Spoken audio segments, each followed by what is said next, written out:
living life, every day, late at night, not okay. All I want, and I pray.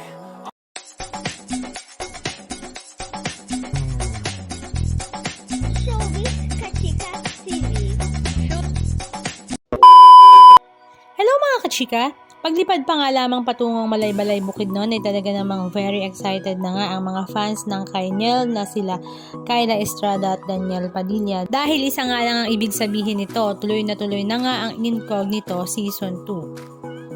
Ang kanilang ang unang stop ay sa Malaybalay Bukidnon at ito nga ay sinuting sa Malaybalay Public Market na kung saan ang ating mga kababayan at ang mga netizens ay talaga namang nagsisugod sa public market para nga lang makita ang kanilang idolo na si Daniel Padilla.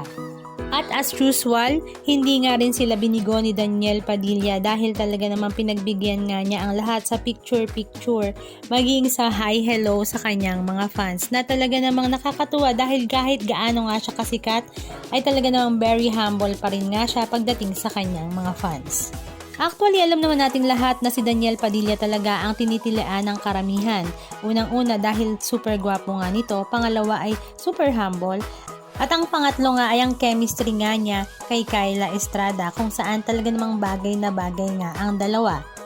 At dahil pinapangiti nga ni Kyla Estrada ang ating idolo na si Daniel Padilla, kaya naman mahal na nga rin ng mga netizens si Kyla Estrada. After nga ng kanilang shooting sa Malaybalay Bukidnon ay nagkaroon nga sila ng day off kung saan talaga namang enjoy nga ang lovebirds na talaga namang kinakikiligan nga ng lahat. Samantala, mas una palang lumipad sa Malaybalay Bukidnon si Daniel Padilla at Kyla Estrada at after nga ng 4 days nilang pananatili doon ay sumunod naman ang dalawang love team na sila Anthony Jennings at Maris Racal. Halika at panoorin natin ang ilan sa mga video clips ko na kanilang ibinahagi.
Idol, Daniel Padilla.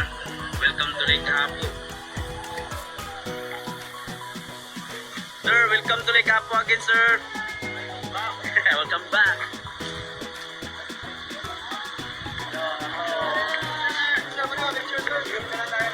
Okay, group. Sige na. Kamo ako.